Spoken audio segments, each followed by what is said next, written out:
Hello friends, welcome to my channel Telugu tech tutors.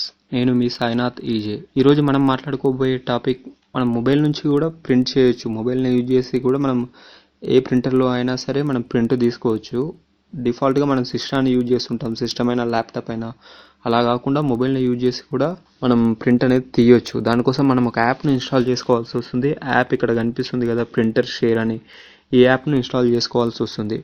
ఇది ప్లేస్టోర్లో కూడా అవైలబుల్గా ఉందండి. లేదు అంటే నేను డిస్క్రిప్షన్లో లింక్ ఇస్తాను, మీరు అక్కడి నుంచి అయినా డౌన్లోడ్ చేసుకోవచ్చు. ప్లేస్టోర్ నుంచి డౌన్లోడ్ చేసుకోవాలి అనుకుంటే ప్లేస్టోర్లోకి వెళ్ళండి, ప్రింటర్ షేర్ అని సెర్చ్ చేయండి.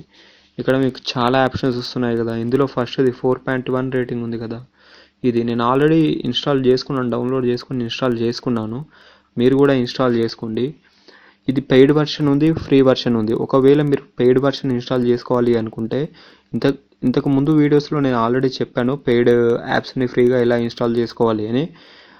ఆ వీడియోని ఫాలో అయిపోయింది, మీరు కూడా పెయిడ్ వర్షన్ను ఇన్స్టాల్ చేసుకోవచ్చు. ఇలా ఇన్స్టాల్ చేసుకున్న తర్వాత ఈ ప్రింటర్ షేర్ అనే యాప్ను ఓపెన్ చేయండి. ఇలా ఓపెన్ చేస్తే మనకు టోటల్గా ఇక్కడ ఆప్షన్స్ వస్తాయి. మనం పిక్చర్స్నైనా ప్రింట్ తీసుకోవచ్చు, కాంటాక్ట్స్ని ప్రింట్ తీసుకోవచ్చు, క్యాలెండర్స్ని, కాల్ లాగ్స్ని, messages, web pages, Gmail, Google drive, documents, ఇలా వేటినైనా సరే మనం ప్రింట్ తీసుకోవచ్చు. ఫస్ట్ మనం ప్రింటర్ని సెలెక్ట్ చేసుకోవాల్సి వస్తుంది. దీనికోసం మన ప్రింటర్ని కనెక్ట్ చేయాలి. ఫస్ట్ ఇక్కడ డైరెక్ట్గా అది యూఎస్బీ కేబుల్తో కనెక్ట్ చేస్తే డైరెక్ట్ యూఎస్బీ కనెక్టర్ అన్నదాన్ని ప్రెస్ చేయండి. లేదా ఒకవేళ మీ ప్రింటర్కి బ్లూటూత్ ఆప్షన్ ఉంటే, వైఫై ఆప్షన్ ఉంటే వాటి ద్వారా మీ ప్రింటర్ అనేది కనెక్ట్ చేసుకోండి. ఓకే, మనం ఒకవేళ ఇక్కడ ప్రింటర్ని సెలెక్ట్ చేసుకున్న తర్వాత మనం ఏం ప్రింట్ చేయాలి అనుకుంటే అది ప్రింట్ చేయొచ్చు.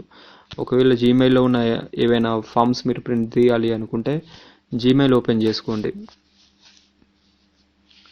ఇందులో మీకు కావాల్సిన ఫామ్స్ ఓపెన్ చేసేసి డైరెక్ట్గా ఇక్కడ ప్రింట్ అనే ఆప్షన్ వస్తుంది కదా, ఇక్కడ ప్రింట్ అనే ఆప్షన్, ఈ ప్రింట్ అనే ఆప్షన్ పైన ఉత్తడం వల్ల, యాక్చువల్గా నేను ఇక్కడ ప్రింటర్కి కనెక్ట్ చేయలేదు, ప్రింటర్ ఇప్పుడు అవైలబుల్గా లేకపోవడం వల్ల. మీరు ఇలా కనెక్ట్ చేసిన తర్వాత ఇక్కడ ప్రింట్ అనే ఆప్షన్ ఉంది కదా, ప్రింట్ అనే ఆప్షన్ ప్రెస్ చేసిన తర్వాత ప్రింట్ అనేది స్టార్ట్ అవ్వడం జరుగుతుంది. ఓకే నా ఫ్రెండ్స్, మీకు ఈ వీడియో నచ్చినట్లయితే నా ఛానల్ని సబ్స్క్రైబ్ చేసుకోండి. మీకు ఏమైనా డౌట్స్ ఉంటే కామెంట్ బాక్స్లో కామెంట్ చేయండి. And thanks.